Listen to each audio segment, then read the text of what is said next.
Baik, perkenalkan nama saya Michael Richard Herdadi, NIM 20026120449. Saya adalah dokter muda yang sedang melaksanakan stase di Departemen Anestesiologi dan Terapi Intensif periode 3 Mei sampai 13 Juni 2021. Baik, pada kesempatan kali ini mohon izin untuk menyampaikan mengenai emergency medicine. Jadi di sini topik yang saya angkat adalah bantuan hidup dasar pada pasien COVID-19 dewasa. Pokok pembahasan yang saya akan jabarkan di sini adalah ada 3 topik pembahasan. Jadi yang pertama itu adalah bantuan hidup dasar atau BHD dan COVID-19 itu sendiri. Kita akan membahas secara general seperti apa keduanya. Kemudian yang kedua adalah teknik atau cara melakukan BHD pada pasien yang suspek atau confirm COVID-19. Kemudian yang ketiga, di sini saya akan menjelaskan sedikit mengenai alat untuk membantu melakukan BHD, yaitu Automated External Defibrillator atau AED sebagai instrumen pembantu dalam melaksanakan bantuan hidup dasar. Yang pertama, apa itu bantuan hidup dasar? Jadi untuk definisi dari bantuan hidup dasar sendiri itu merupakan suatu upaya yang dilakukan untuk mengembalikan fungsi sirkulasi dan atau pernafasan pada seseorang yang mengalami henti jantung dan atau henti nafas.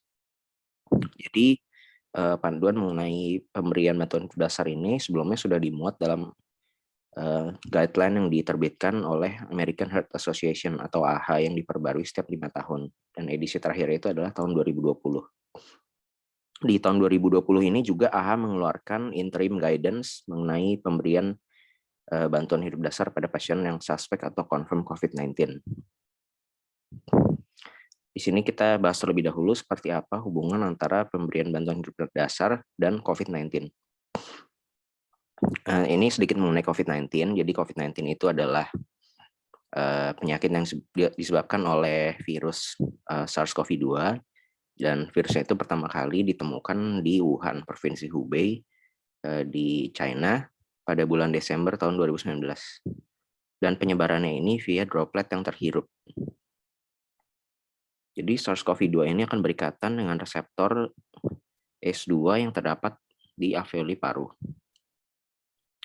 Kemudian pertama kali di Indonesia itu terkonfirmasi penyebarannya pada tanggal 2 Maret 2020, dan dalam sebulan penyakit COVID-19 ini sudah menyebar ke seluruh provinsi di Indonesia. Jadi mengapa kita perlu mempelajari BHD untuk pasien COVID-19? Jadi kita telisik terlebih dahulu data COVID-19.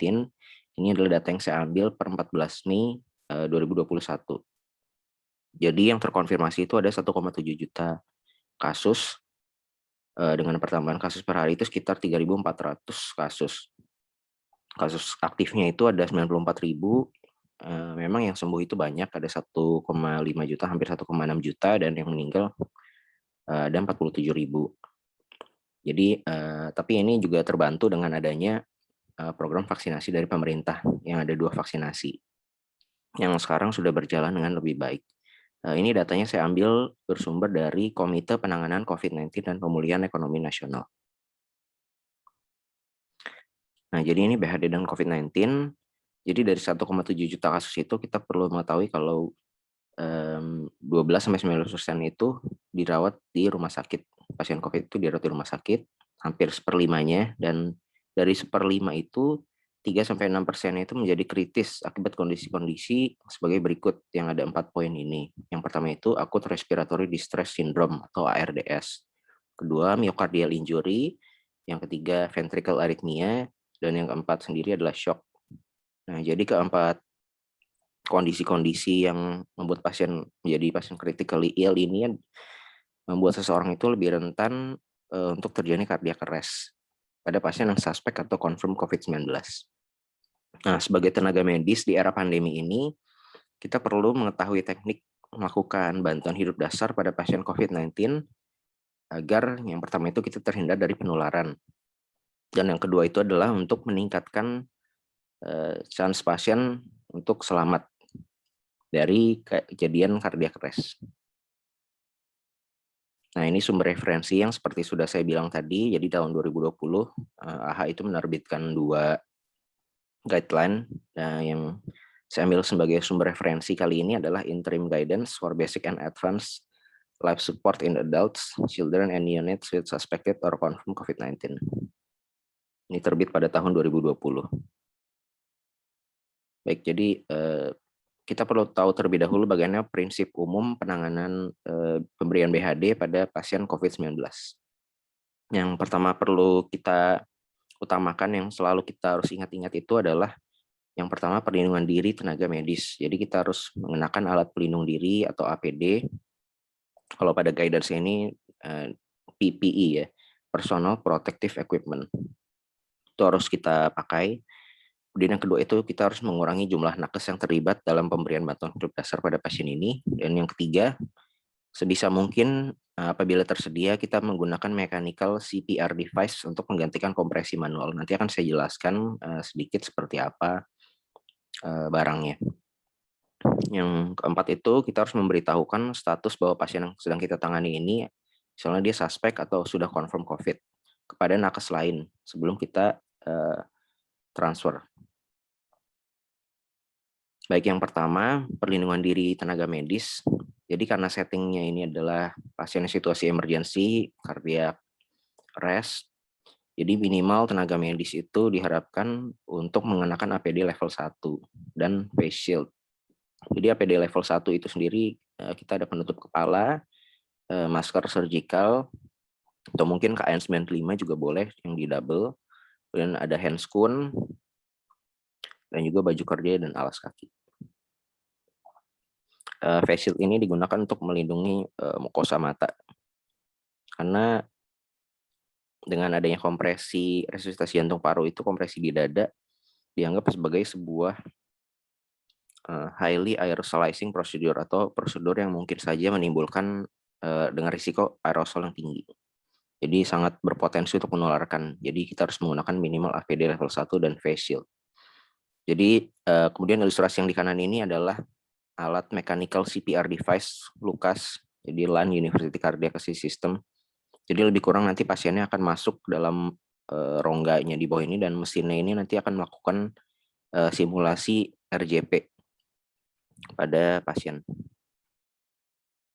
Baik, yang kedua ini adalah mengurangi risiko aerosolisasi. Jadi yang pertama kita harus menggunakan HEPA filter pada alat ventilasi. Jadi bisa dilihat pada gambar ilustrasi yang di bagian kanan yang saya lingkarkan itu ada HEPA filternya pada alat back valve mask. Kemudian yang kedua, kita intubasi dengan cup yang memiliki cuff sedini mungkin. Jadi cuff-nya itu kita kembangkan sedini mungkin. Di sini juga ada saya lingkarkan merah di bagian ilustrasi yang kanan.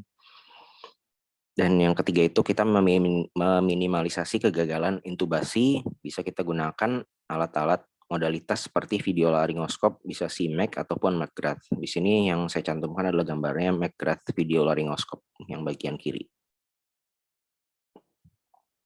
Ini kita juga harus mempertimbangkan risk dan benefit dari tindakan yang akan kita lakukan. Jadi kita harus mempertimbangkan misalnya apabila resource kita tidak memadai, apabila misalnya negara ini sangat terbeban oleh pandemi COVID-19, jadi misalnya resource tidak memadai seperti APD-nya kurang dan lain sebagainya, maka risiko yang akan diterima nakes itu juga tentu akan lebih tinggi. Jadi hal ini perlu kita pertimbangkan dalam menolong pasien.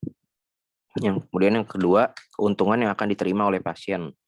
Jadi kita juga harus pertimbangkan, memikirkan seperti misalnya faktor risiko usia, komorbid, dan tingkat keparahan pasien, karena akan berpengaruh pada likelihood of survival dari si pasien tersebut. Jadi kita langsung melakukan pembahasan mengenai algoritma BHD pada pasien COVID-19 dewasa. Jadi yang sebetulnya algoritma ini tidak ada berbeda dengan yang tahun 2015. Tetap kita melakukan prinsipnya di RSCAB. Jadi kita cek dulu victimnya responsif atau tidak, kemudian kita panggil bantuan apabila misalnya di rumah sakit bisa mengaktifkan code blue dan lain sebagainya. Kita ambil AED sedini mungkin apabila misalnya ada di bandara tersedia AED, atau misalnya di rumah sakit, dan tetap yang kita klasifikasikan penanganannya itu berdasarkan ada tidaknya breathing atau pulse. Nah, tapi di sini ada beberapa hal yang dimodifikasi oleh interim guidance dari AHA tahun 2020. Yang pertama itu kita harus menggunakan Personal Protective Equipment PPE. Jadi yang lingkaran-lingkaran yang saya bulatkan warna merah ini itu adalah modifikasi-modifikasi yang ditambahkan oleh AHA dalam menangani pasien yang suspek atau confirm COVID-19. Selain menggunakan PPE yang tadi minimal level 1 dan face shield, kita juga harus limit personel. Jadi meminimalisir keterlibatan dari personel. Jadi seminimal mungkin jumlahnya agar mengurangi penularan dari COVID-19 ke tenaga medis, karena tenaga medis ke depannya akan melakukan banyak penanganan kepada pasien-pasien lain, bukan hanya pada pasien COVID-19 itu saja. Selain itu juga di sini ada penggunaan back mask device with filter and tight seal yang tadi sudah saya jelaskan pada slide sebelumnya. Ada penggunaan HEPA filter, kemudian tight seal-nya itu dengan pengembangan cuff yang sedini mungkin pada endotracheal tube. Dan juga di sini ada continuous compression with passive oxygenation using face mask. Sisanya lebih kurang sama. Baik, kita lanjut ke slide selanjutnya. Di sini saya akan menjelaskan mengenai algoritma ACLS pada pasien COVID-19 dewasa. Di sini juga sebetulnya secara garis besar algoritmanya itu sama seperti yang tadi sudah dibilangin di slide sebelumnya. Jadi di sini ada yang dimodifikasi itu adalah kotak yang berwarna kuning dan yang di underline. Nah, jadi dan PPE itu adalah sama seperti tadi menggunakan APD. Kemudian consider resuscitation appropriateness itu mempertimbangkan risk dan benefitnya. Kemudian kita ketika mengerjakan kompresi jantung parunya, kita lakukan pemberian oksigen untuk melimit aerosolisasi. Kemudian untuk intubasi ini dilakukan sebagai prioritas pada pasien CPR. Selain untuk mengamankan jalan nafasnya, juga untuk meminimalisir penyebaran dari aerosol-aerosol itu yang akan bisa menularkan ke tenaga medis. Kemudian secara obat-obatan juga masih sama. Yang diberikan ada epinefrin, dan ada amiodaron juga bisa diberikan atau lidocaine. Nah, di sini saya akan membahas mengenai poin penting dari pemberian BHD pada pasien COVID-19 dewasa. Dari sisi penolongnya itu, kita harus memikirkan ulang untuk menolong apabila tidak tersedia APD yang memadai. Itu pertama. Jadi yang kedua juga, apabila yang menolong itu berusia tua dan memiliki komorbid yang dapat berpotensi menjadikan si penolong itu sebagai critically ill patient apabila tertular. Misalnya seperti penolong itu memiliki riwayat diabetes mellitus, hipertensi, dan penyakit jantung. Jadi yang harus selalu kita ingatkan lagi dan lagi itu adalah mengamankan diri terlebih dahulu, baru kita bisa mengamankan pasien. Jangan sampai dengan menolong pasien, kita juga menjadi pasien atau menjadi korban lagi. Kalau dari sisi pasien, di sini ada 3 poin penting yang saya highlight. Yang pertama, pada chest compression, kita lakukan hands-only CPR, terutama apabila settingnya pada out of hospital cardiac arrest. Dan pastikan juga selama melakukan CPR itu, pasien itu menggunakan surgical mask atau kain penutup pada area hidung dan mulut pasien untuk menurunkan risiko penularan COVID-19. Untuk yang poin kedua, ini defibrillator, gunakan AED sedini mungkin. Jadi di sini dari interim guidance yang dikeluarkan oleh AHA pada tahun lalu, mereka menganggap kalau defibrilasi ini bukanlah prosedur yang highly aerosolizing, jadi bisa kita gunakan sedini mungkin. Kemudian ketika transportnya, jadi kita harus pertimbangkan, kita harus memisahkan kendaraan untuk transportasi si pasien dan keluarganya untuk menurunkan risiko penularan. Dan apabila tidak ditemukan ROSC atau return of spontaneous circulation, kita harus pertimbangkan untuk tidak membawa pasien ke rumah sakit agar menurunkan risiko penularan kepada nakes dan pasien lain. Tapi kita harus melakukan informed consent dengan baik kepada keluarga pasien, harus menjelaskan dengan baik agar tidak terjadi hal-hal yang tidak diinginkan. Baik, ini adalah poin pembahasan yang ketiga. Saya akan membahas sedikit mengenai automated external defibrillator atau AED. Nah, apa itu AED? Jadi AED itu merupakan suatu alat yang mampu mendiagnosis irama jantung abnormal dan melakukan defibrilasi. Fibrilasi itu lebih kurang seperti dalam tanda kutip meriset irama jantung pada setting tempatnya itu bisa di luar rumah sakit atau hospital. Jadi AED ini dia banyak tersedia di tempat umum. Tapi untuk yang di Bali saya hanya pernah melihatnya itu di Bandara I Gusti Ngurah Rai. Nah, mengapa kita perlu mengetahui AED? Jadi AED ini atau poin defibrilasi ini ada pada kedua chain of survival. Jadi ada pada in hospital ada dan pada auto hospital juga ada. Dan itu tidak terlepas dari pemberian RJP. Selalu defibrilasi itu harus didahului oleh high quality CPR. Jadi kita penting untuk mengetahui bagaimana cara kerja AED. Nah, di sini saya akan menjelaskan terlebih dahulu komponen-komponen AED. Di sini saya sertakan ilustrasinya, gambar yang kiri dan yang kanan. Nah, di sini kita lihat di gambar yang kiri itu ada status indikator di sebelah tombol powernya. Jadi status indikator ini berguna untuk memberikan peringatan apabila AED bermasalah atau tidak. Jadi seharusnya status indikatornya itu berwarna lampu hijau. Kita harus patut curiga apabila misalnya berkedip-kedip, merah berkedip-kedip itu kita harus curiga. Bisa kita cek misalnya expiry date atau tanggal kadaluarsa dari baterai dan pads di bagian belakang AED.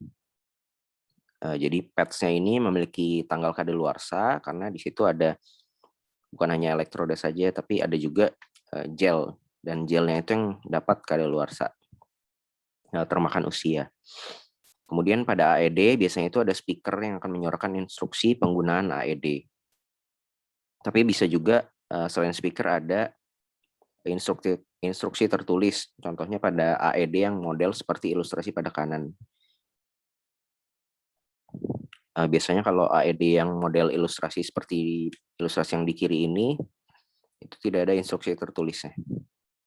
Dan kemudian AED juga memiliki, dia terhubung pada dua pads elektroda yang ditempelkan di dada pasien, di dada kanan atas dan di kiri bawah. Jadi si pads elektroda ini bertujuan untuk mendeteksi arus listrik jantung dan untuk menghantarkan shock. Jadi untuk menghantarkan si arus defibrilasinya itu. Nah, inilah cara menggunakan AED. Yang pertama kita nyalakan terlebih dahulu tombol powernya, kemudian kita ikuti instruksi tertulis atau instruksi audio. Dan kita harus memastikan status indikator AED-nya berwarna hijau, artinya AED siap pakai. Kemudian yang kedua, kita harus expose dada pasien, termasuk melepas pakaian dalam dan keringkan apabila berkeringat.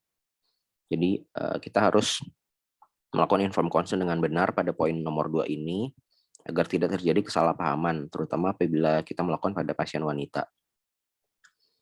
Kemudian yang ketiga itu, kita harus kelupas plastiknya itu dari pads dan tempelkan padsnya itu pada dada pasien, jadi di kanan atas dan di kiri bawah. Yang keempat, kita tunggu si AED-nya itu menganalisis irama jantung pasien. Setelah selesai menganalisis, nanti akan keluar apabila shockable rhythm atau non-shockable rhythm, yang akan saya jelaskan pada slide selanjutnya. Nah, kemudian kita ikuti instruksi dari AED itu. Bila shockable, kita pencet shock. Apabila non-shockable, maka kita lanjutkan kompresi dada. Pastikan tidak ada orang yang menyentuh pasien saat proses analisis dan defibrilasi berlangsung. Nah, ini adalah shockable dan non-shockable rhythm. Jadi saya sedikit cantumkan gambar ilustrasi. Yang kiri itu non-shockable rhythm, ada asystole dan PEA atau pulseless electrical activity. Kalau asystole itu gampang saja gambarannya seperti garis lurus. Kalau PEA ini tetap ada aktivitas elektriknya, tapi ketika kita cek di nadi karotis, kita tidak akan menemukan adanya denyut nadi. Ini dikenal juga dengan nama lain EMD atau electromechanical dissociation. Untuk yang kanan, shockable rhythm ini ada yang pertama ventricular fibrilasi, gambarnya seperti ini. Kemudian ada juga pulseless ventricular tachycardia. Jadi akan muncul gambaran seperti ventricular tachycardia, namun sama seperti yang PEA. Jadi ketika kita cek di arteri nadi karotis itu tidak ada pulsnya. Baik, sekian. Terima kasih. Sekian materi yang bisa saya sampaikan mengenai emergency medicine, yaitu mengenai pemberian bantuan hidup dasar pada pasien COVID-19 dewasa. Semoga materi ini bermanfaat.